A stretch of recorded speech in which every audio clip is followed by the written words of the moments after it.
With from Harrisburg, Pennsylvania, it's Calabi Threefold.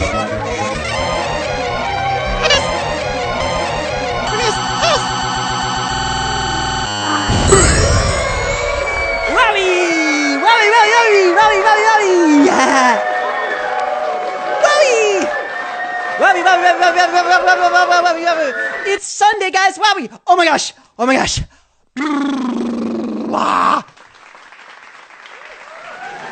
Sorry. Just trying to get stoked and hype and stuff. Because, like, I gotta say, I've been struggling with some depression, guys. I mean, it's real, people. And we know all the symptoms. You know, lack of motivation, check.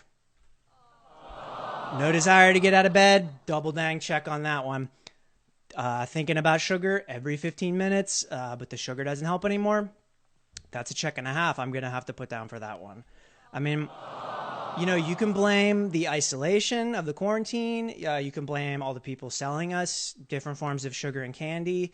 I mean, you can blame yourself, really. And that just gets bottomless, right? But guys, I'm here to tell you there are remedies.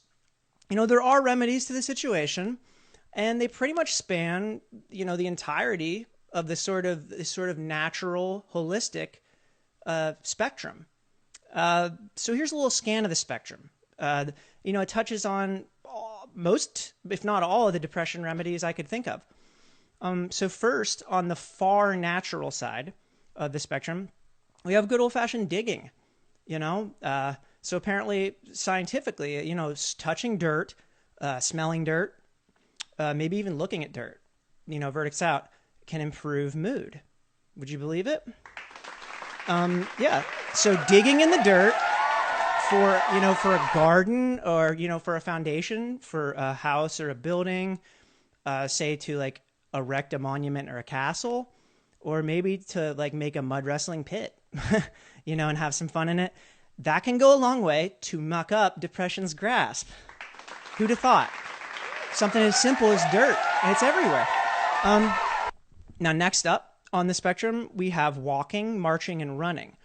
Now, traditionally, this may have been done to escape a dangerous scenario or sort of enter one in the form of warfare, you know, to get from a place with food and water to another important place, you know, like maybe where you live, to perform or compete, or just for fun, you know?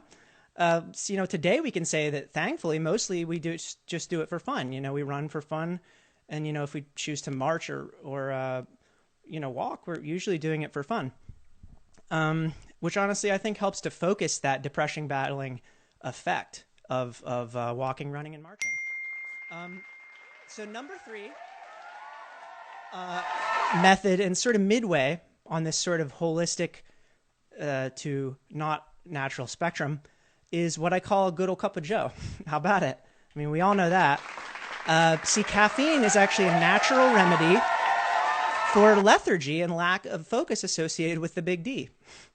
So, you know, most folks unfamiliar with it will realize quickly that just one sip can go a long way to take your mind off all planning and, you know, steps associated with moving forward, and, you know, really just get you diving into whatever needs to be done first, like, which is great, you know.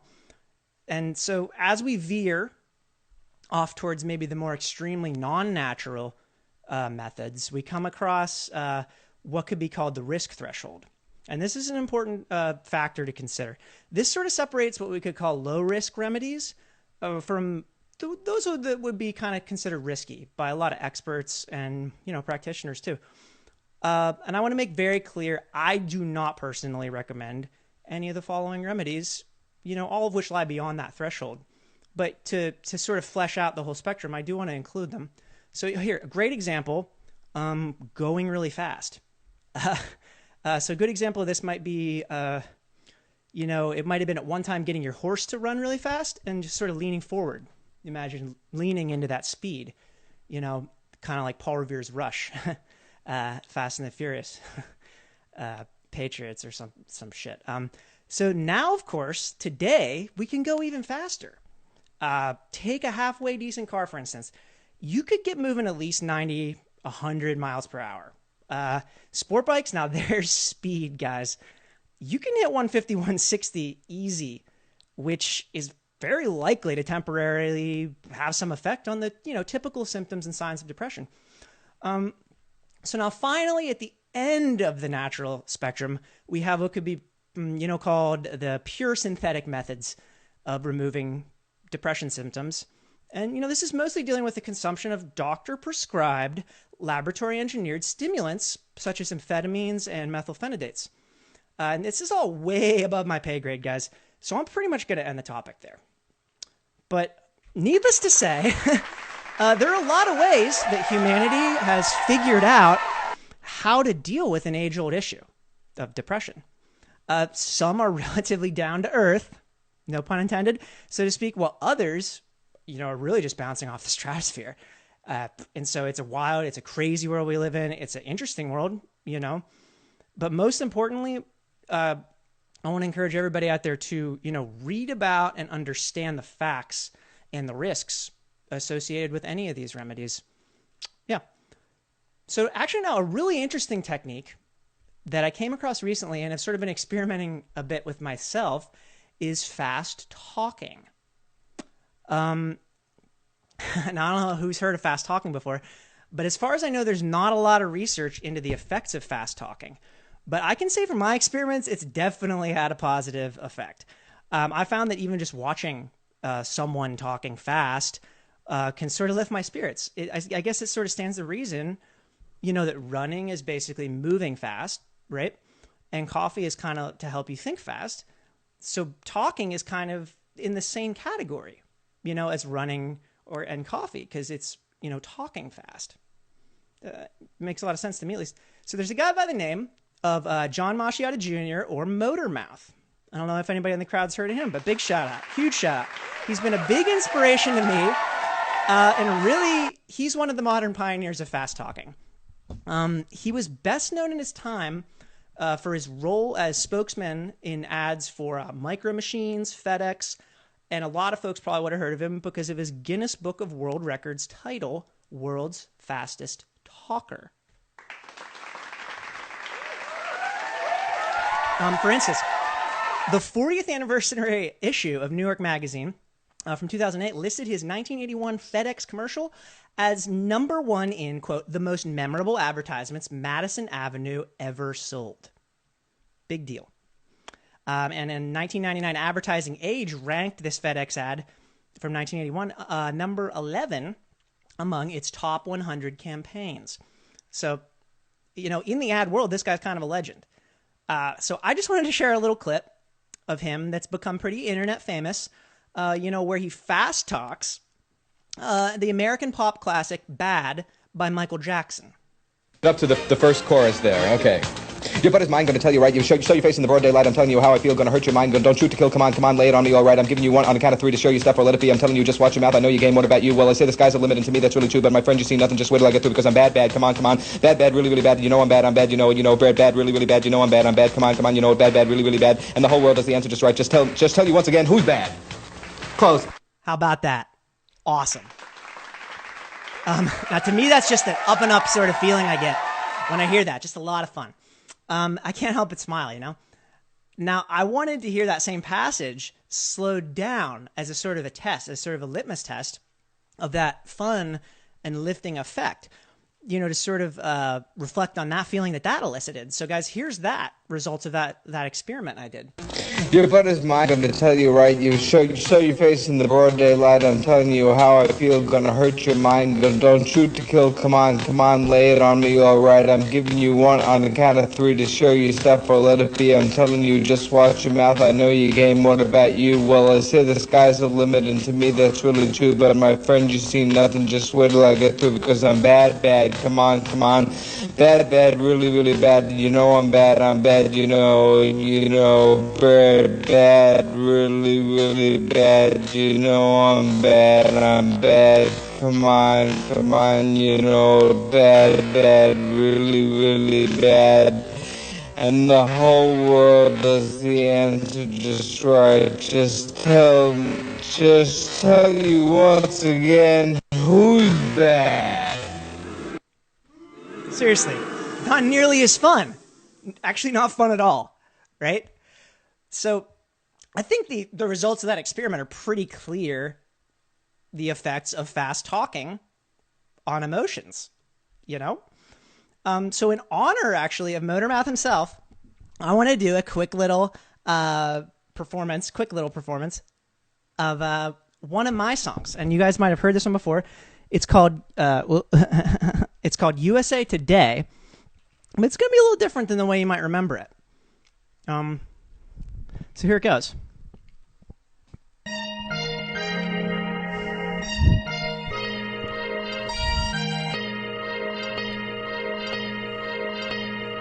I heard next percent the ground is just a healthier mind. I figure I can use a healthy dose to how I swallow wine. I try to do my best to count my blessings down through history. It's gonna take a while, because when I look around, here's what I see.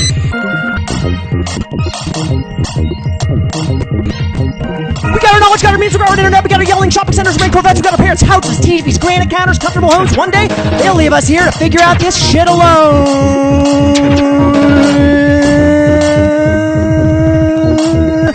What is the meaning of American prosperity? Go to the bank, take a loan to buy some property. My grandpa's father built a house to raise a family. I bought a new iPhone with cloud backup to store their memory.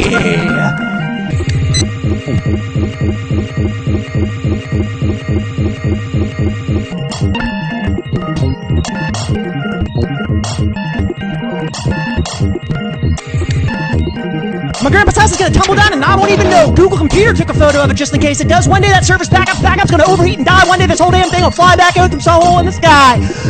But we got our knowledge, got our means, got our internet, we got our yellow shopping centers, we got our parents' houses, TVs, granite counters, comfortable homes. One day they'll leave us here to figure out this shit alone. What is the meaning of any form of prosperity? Go to the bank, take a loan to buy some property. We bought a renovated inner city, insta-ready fucking home. We're gonna leave our folks to figure out their shit alone. What is the meaning of American prosperity? Go to the bank, take a loan, buy some property. My grandpa's father built a house to raise his family. I bought a new iPhone with cloud backup to store their memory.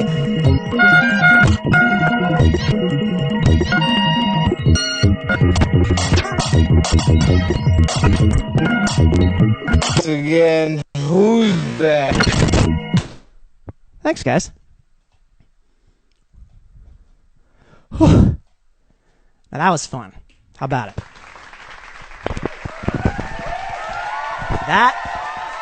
That woke me up inside. So, as all you can see, there's all kinds of speed in the world. There's all different sorts. You know, some sound like that, and some of them are 160 miles per hour on a sport bike. How about it? But take technology, for instance. Take technology. Just think of the help it's been to us through this whole thing, this whole thing, connecting us with friends and family, with products that help us pass our time, and with performers and smears that we idolize. Well, you've heard me talk a lot about the 5G layer so far, and I realized this week I should just dive headfirst into the amazing tech behind this whole phenomenon. It's really just poised to transform our society, speed everything up, make it a whole lot easier to sort of battle inertia and depression that's so often plaguing us, especially now. So to do that, I reached out to, one of the biggest players in the 5G game, a little company called Qualcomm that manufactures the sorts of chips that are being used to develop the 5G infrastructure as we speak. Sure enough, they'd already been, or actually had already seen some of my work, interfacing with entities up in the layer, and were more than happy to offer me this week's Influencer Liaison partnership. So guys, Qualcomm is a public multinational corporation founded in 1985 by Irwin Jacobs, headquartered in San Diego, California, and employing about 37,000 folks as of 2019. It creates intellectual property, semiconductors, software, and services related to the wireless technology. It owns patents critical to CDMA 2000, TD SCDMA, and WCDMA mobile communication standards.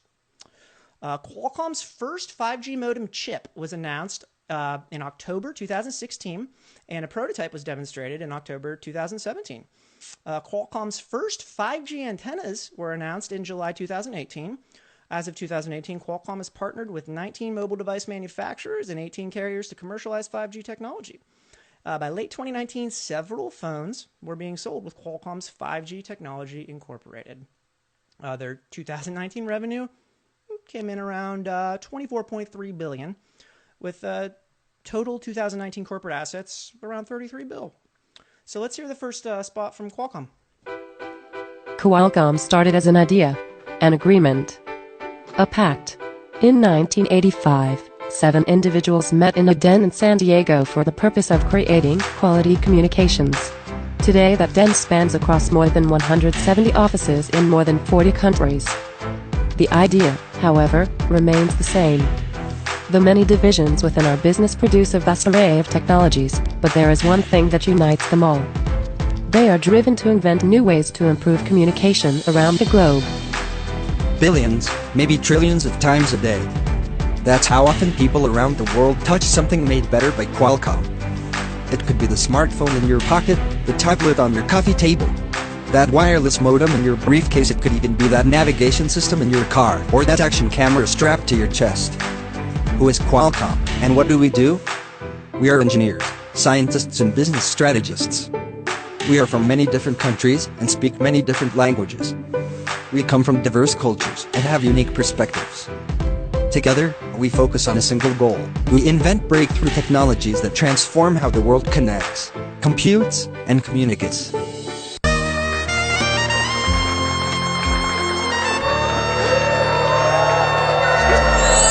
Who's that? Well, guys, sorry, I choked a little bit there.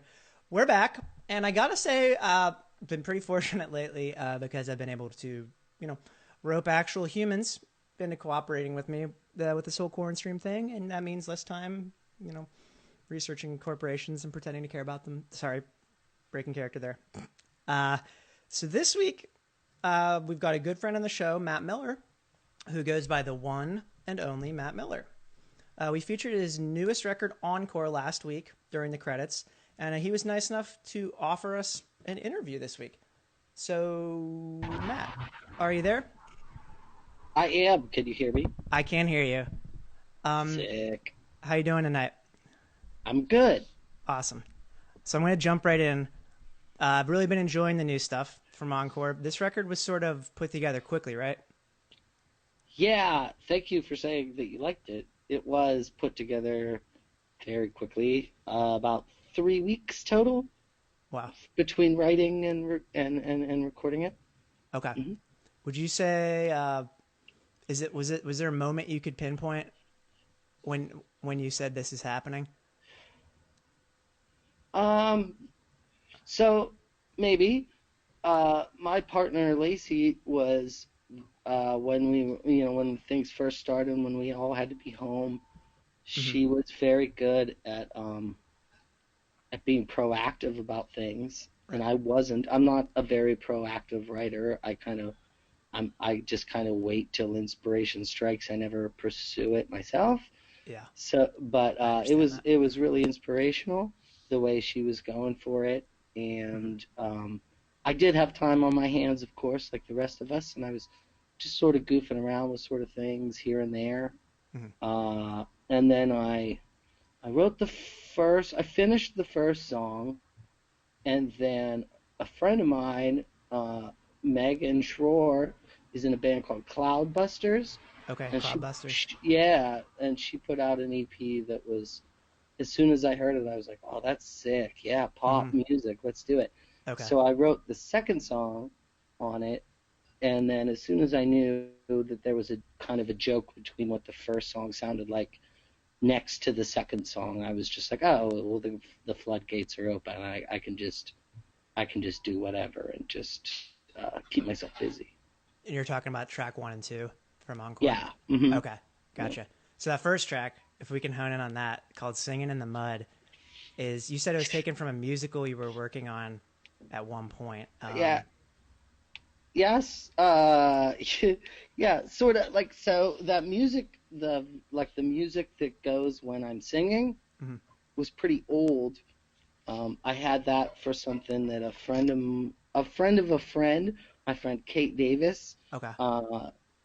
is a director, and she was putting on a play of Bertolt Brecht's The Caucasian Chalk Circle, Okay. which is a really unique, fun experience kind of thing for somebody that wants to write for the stage, because it's a show that has text but no official music. So you just get to, anybody that puts it on, they get to rewrite the music if I they see. want. Oh, Yeah, wow.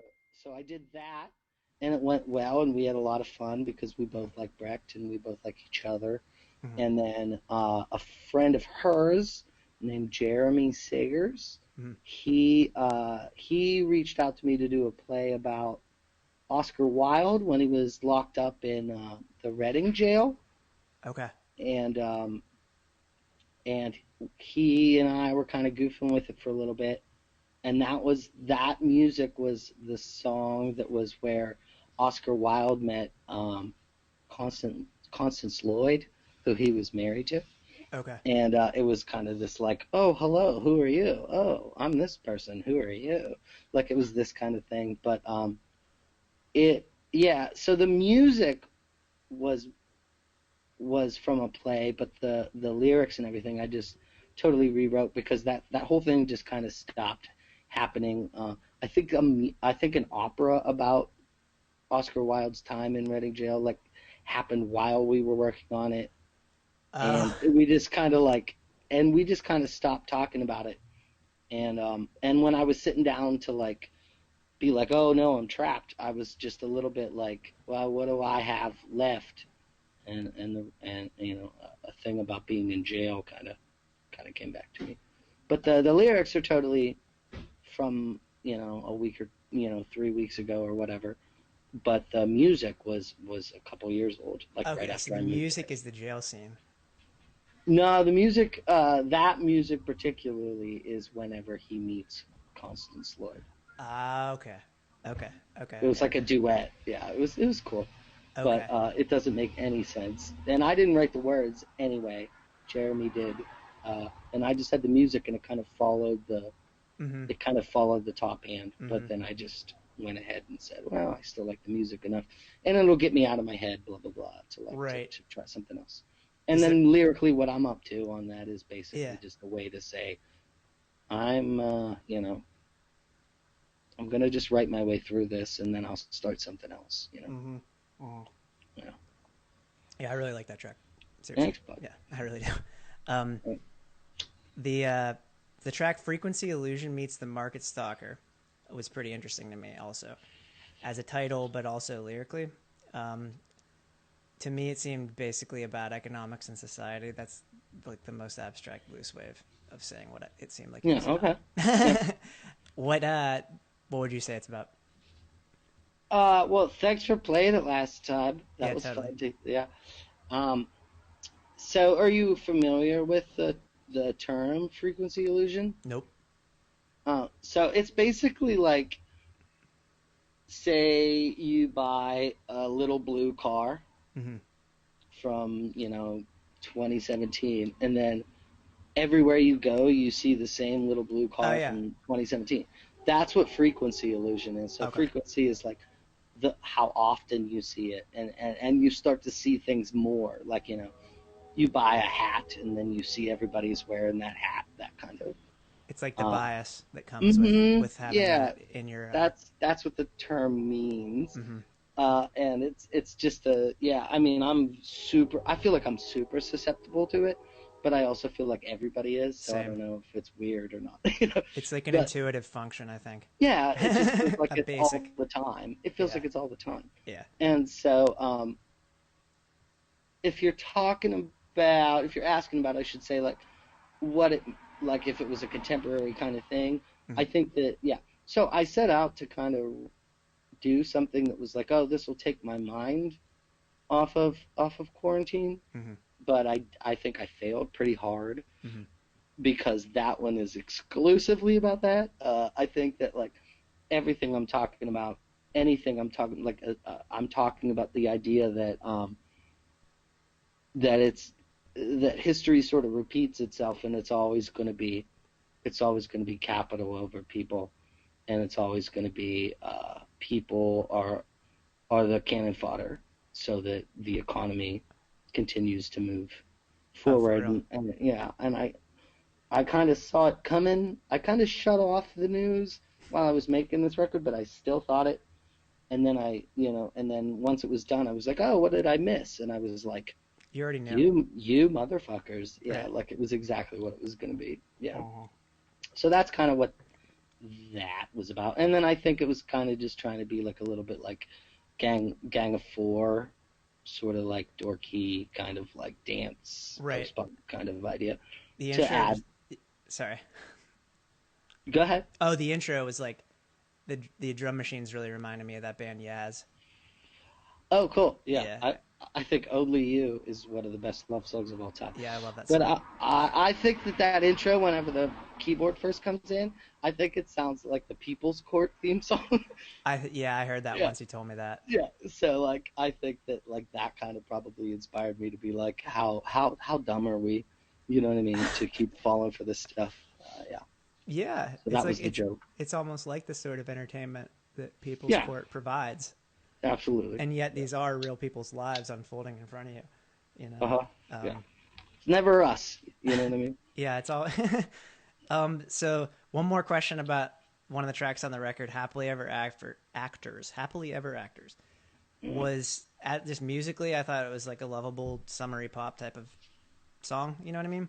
So lyrically, I was baffled. Okay. I'm just gonna take my shot in the dark because I actually like doing that with songs.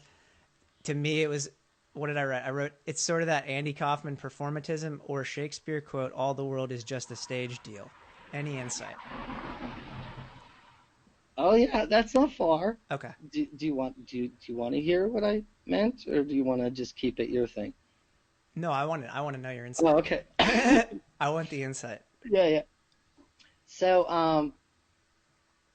I would write the music to everything, and then I didn't really know what I was going to talk about, and it was easy. Like I said, whenever I heard that Cloudbusters thing, I was like, oh, pop music. Mm-hmm. And another thing was like, Adam Schlesinger from Fountains of Wayne pastor and all this, and I think that little synth part, it's supposed to sound like okay. Please Don't Rock Me Tonight by the Fountains of Wayne. I wish I knew more of their music. Yeah, check that record out. It's their self-titled record. Yeah, I'm like a Stacy's mom only. Yeah, no, that's the bottom of the barrel. And everything I love the video. Oh, good. Okay, yeah. Everything else they did is dope. But yeah, they it was just kind of that kind of idea, and then so basically what I would do is just kind of like word mumble until something made any sense to me. Mm-hmm.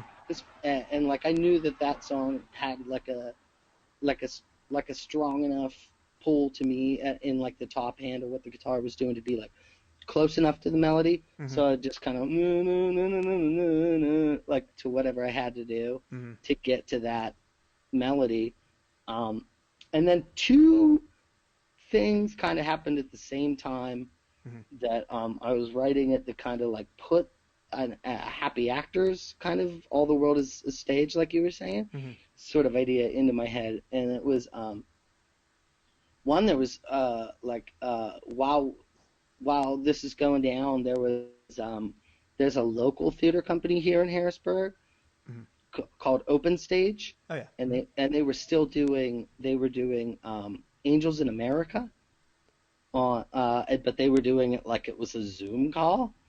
And I was like, God bless you, do what you gotta do, but at the same time just being like, that's not Angels in America, but recognizing like what it means to just like push forward, I guess. Does that make any sense? Right. Yeah. And then our friend Stephen Haas does a podcast called Universal Folklore, and he was interviewing somebody that I don't know, a friend of his, that was talking about some kind of philosophy thing where he was talking about how like is an actor ever really being honest when they're acting? Like, is it enough to be honest about your emotions when you're pretending to be somebody else? Does that count? And all this stuff. Yeah. And it was just like, it kind of all happened at the same time. And I was just, and then like, I think Happy Ever Actors was like a dumb enough pun for me to like roll off of it. And I wrote the last verse first, which has like a reference to a doll's house where they slam the door. It's the door slam around the world and everything. And then like just kind of worked backwards from there. And so I also don't exactly know what it means. I think it's just trying to be about like making art to get you through it. Right. Even if you're faking it, or are you faking it? I don't even know anymore. I like that a lot, actually. That I'm not gonna go too in depth about what the Quaranstream is, but I think that might touch on it. I've never thought about it. I have this is an unfolding experience for me. Well, I think this is going great. I think that no matter, you should keep going with this. It's really interesting. Even past it, I'll keep watching, even if I do have places to go. There's going to be season 1. There might be season 2. Like if shit goes bad in the fall, I don't know. No. I don't even want to wish that though. I hope it no. But if you choose to go forward, I think it's a very interesting way of using this medium, so keep going. Cool. I really appreciate that. Yeah. So as far as some of the other bands you've been involved with, New Mutants is one that I think has been a little bit more active recently. Mm-hmm. And I know you play with Homeless Gospel Choir as well. Mm-hmm. Would you say you prefer collaborative work over solo stuff at this point? If you were to have to say one or the other, or if you don't want to, I understand that too. No, it's no secret. I always prefer collaborative stuff. Okay. Homeless Gospel Choir came out. That record we made came out a week before mine did, and it was just kind of, my thing was just a little bit of to keep busy. I didn't think about it too hard, but something like Homeless Gospel Choir, I put a lot of passion into, and like I believe in that. And no, it's always, honestly, I would get like it's always much more rewarding for me to work with other people. Mm-hmm. If I'm working on my own, I'm just a little bit like good enough. But if I'm working with other people, that's kind of my wheelhouse, where it's like somebody else has the good idea and all I have to do is like, punch it up or polish it. Yeah. Or just like make it something that I also like. And it's just a lot, it just makes me feel a lot more like I know what I'm doing. Right. And I should drop Zachy also, because I see him in the comments. You play in underscore Zachary's underscore band, Zachy. My Zachy boy. We also featured 2 episodes ago. And I think you guys have an album coming out soon. Sure did. Too, at some point. The one in the works. We got one in the can. Yeah. Which is awesome. What is your favorite? And that's Craig. Craig from Homeless Gospel Choir is also in Belly Boys. He's a double. He's double man. Yeah. I don't think he has a handle, or I'd drop that. But he's too good for all this.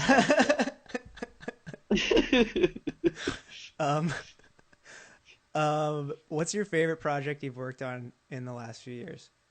Mm-hmm. Well, my Zachy boy.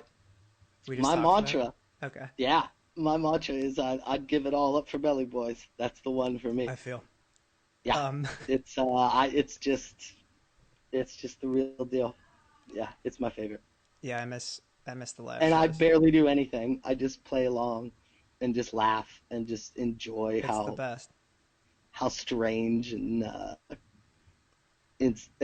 just quick and fearless Zach Spellman is. Quick and It's my Fearless. favorite. Pop I'd give it all up Pop for Billy Menagerie. Boys. Yeah. Yeah. Not just bands. I'd give it all up. I'd give up my job, my house, my cigarettes, my cats. I'd give it all up for Belly Boys. It's my number one. You are a belly boy. I understand. Yeah, we all are. Yeah. I'm a Belly Boy if you've ever seen one. Yeah. So you've also been pretty active with video work. I know Midtown Cinema was at least the main place I think you did a lot of the video work. Are you doing any of that right now? During the quarantine No way. stuff? Yeah. No, because it's Nothing. closed. Right. And so you said New Mutants. Two of the people in New Mutants for me were are also work with me. So that's Zach Moser and Clark Stefanik. Right. And Zach's the guy that did also, the video for yeah, they Homeless both did. Gospel. Yes. Oh, Clark worked on that too. And Clark's the one that does the podcast with Steven, right? He's on one, yeah, for sure, and he's awesome. Yeah. No, Zach and I can't do anything without Clark. Clark can do everything without the two of us, and Zach can do stuff without me, but I can't do anything without the two of them. Right. So they never let me touch the camera or anything, and for good reason. Yeah. So yeah, whenever we're working on stuff, it's like my visual, like anything with video, is with them. So Okay. I have no.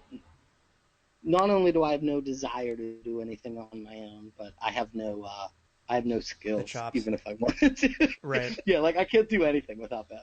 Yeah. You don't make any movies with your I wouldn't even know where. smartphone. Even if I did, I'd send it to them to be like, make this better. But like, it's really organic when we're together. Nobody knows who's directing. Nobody knows who's director of photography. Like we're all just kind of like the three of us are just kind of like this like Cerebus kind of joke thing that just we're just all biting at it, and then it just turns into something. Yeah. So I wouldn't even want to do anything without the two of them. Gotcha. And even if I did, I don't have the skills like Gotcha. they do. They're the actual people. The two of them can actually make something look good. All I can do is go, wouldn't it be funny if, Zach Moser. What's Zach Moser's handle? I don't even remember.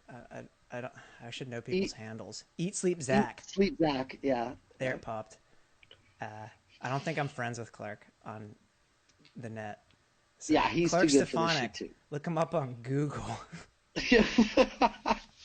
Look him up on Steven's podcast. Yeah, what's Universal Folklore Podcast by Stephen Michael Haas, at Stephen Michael Haas. Yeah. Clark doesn't fuck with his shit either.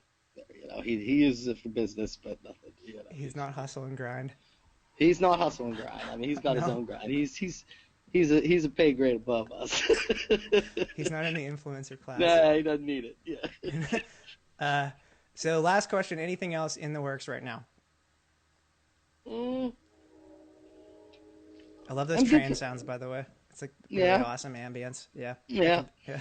I'm goofing around with another one because I might as well starting another solo thing, but I'm also like with what that solo stuff is, I'm kind of reaching out to some friends and seeing if they want to add some stuff to it. So if you want to do something on it, I'll send you something. Yeah, I would if love you want to do some sound pads or something. I would love to do keys or that'd be sick. Yeah, textures or like micro podcasts within a track. Yeah, there it is. I'm into that, like podcasts and pop. Actually, like putting those two genres together. Sure. If that makes any sense. I don't know what it is. I don't know if it makes sense to me, but if you're gonna do it, I'll be part of yours. Do you remember Padera Gerio?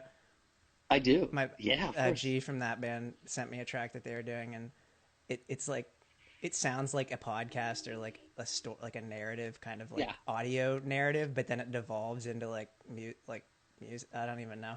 But that was what gave me the key. I was like, oh, dude, you could do like a podcast and a song, as a song. Sure. Yeah. And then Homeless Gospel Choir, like it's weird, like so like nobody's ready to like do live shows or anything anymore, but it seems like labels are ready to do stuff again. So there's a couple people that have been asking us like if we want to do like a split or a cover song or like a song on a comp and stuff. So at least whenever, like, things are set enough that we can get tested to be around each other. Because we all, like, me and Craig live here in Harrisburg, then Derek is in Pittsburgh, and then Megan and Moore are in, they're in Cincinnati, so, like, we haven't seen each other at all. But, like, once we can kind of, like, be around each other at least, then there's a lot of work to do. Gotcha. Like, we have a lot of things on the table, but, like, we don't really know what any of that is, but, like, there's opportunities for us, like, there's excuses, I should say, right, for us to get together. Cool. Well, we're at 10:40, so I gotta round this whole thing out in an hour. So I'm gonna let you go. 10:40, good buddy. It was awesome. This chat was great. I'm really Yeah, glad thanks for we got to letting talk. me. Take care. Yeah, cool. I'll talk to you again soon. See you around the block. Thanks. Boom. Okay. Well, diving right back into the filth now. Guys, we got one more spot from Qualcomm. To round out this sponsorship, it's going to go into some detail on 5G. This technology we're hearing so much about, all these questions and claims. Hopefully hearing from the experts will shed some necessary light. 5G is the fifth generation mobile network. It is a new global wireless standard after 1G, 2G, 3G, and 4G networks. 5G enables a new kind of network that is designed to connect virtually everyone and everything together, including machines, objects, and devices. 5G wireless technology is meant to deliver higher multi-Gbps peak data speeds, ultra-low latency, more reliability, massive network capacity, increased availability, and a more uniform user experience to more users. Higher performance and improved efficiency empower new user experiences and connects new industries. 5G is driving global growth. $13.2 trillion of global economic output. Trillion. 22.3 million new jobs created. $2.1 trillion in GDP growth. Through a landmark 5G economy study, we found that 5G's full economic effect will likely be realized across the globe by 2035, supporting a wide range of industries and potentially enabling up to $13.2 trillion worth of goods and services. 2035, guys. You can't wait.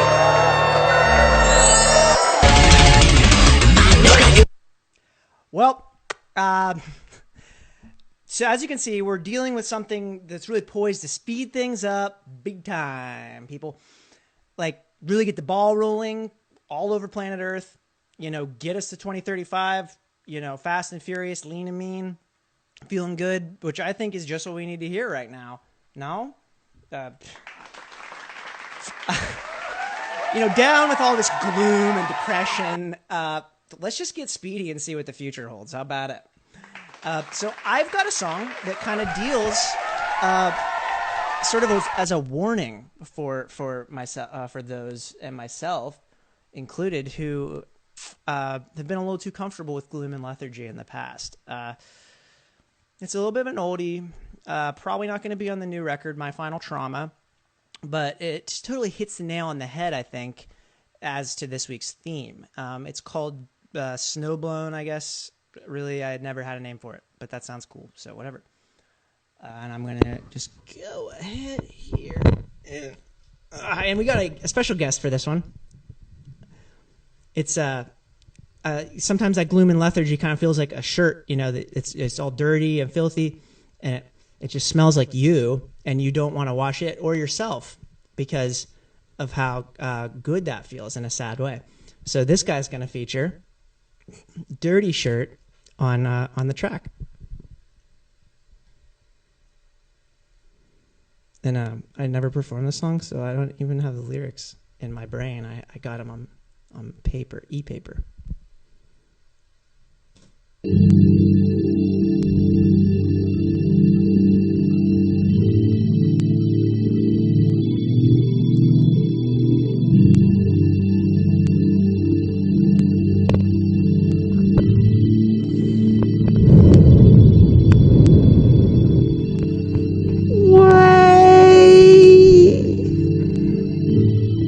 Frozen heart, lay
Thanks so much, guys.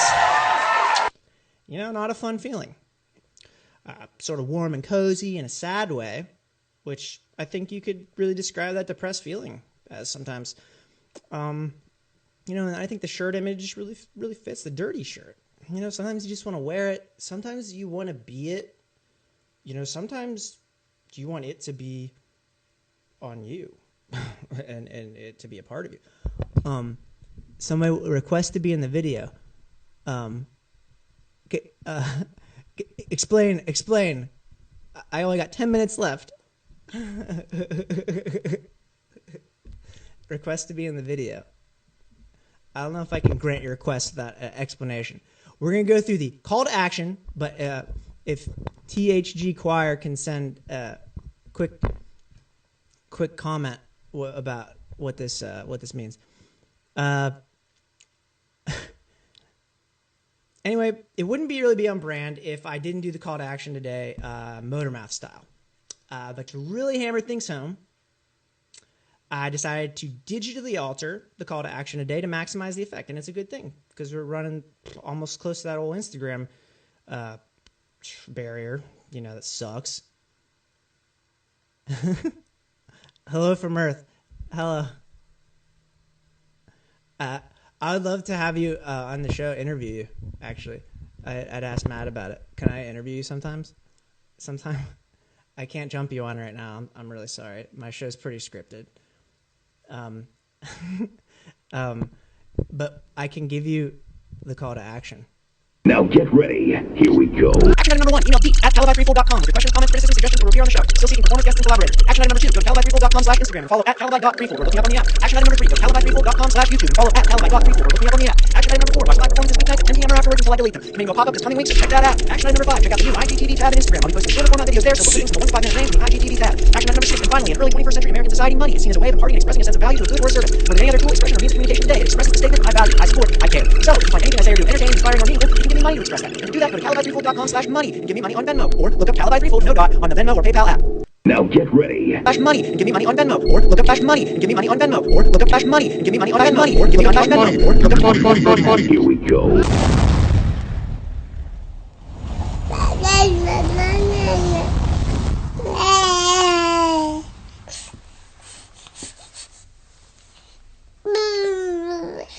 Fast story, slow. Follow me on Instagram, follow me on YouTube, give me money. Straightforward. Pretty simple. Tons of fun, y'all. Are experts by now. I think you're all experts. So outro music today is a track called Poison Fell from Planes off a new tape called A Legacy of Disease by two friends of mine going as various viruses. One of those friends actually is the Zach Moser that we talked about, the video guy who's helped with the Homeless Gospel Choir music video. And, well, you know, more than help, kind of made it along with Clark. And I forget where that was going. But this tape came out on May 1st. This isn't a tape, but I didn't have a tape. This is actually number -1 of 50 CD. And that's on Orb Tapes, which is a tape label, also local to Harrisburg, releasing gobs and gobs of sort of left field, harsh noise, free improv, and uncategorizable is that fourth kind of genre, which is a genre. So check them out on the label and check out Various Viruses' new tape, A Legacy of Disease, at Orb Tapes, ORB, tapes.bandcamp.com. That's everything for another week. And remember, guys, less is more until floor bitten squashed. The sloth repeals commands to crawl. I felt like having it mean something this week. It actually does if you inspect it. Bye!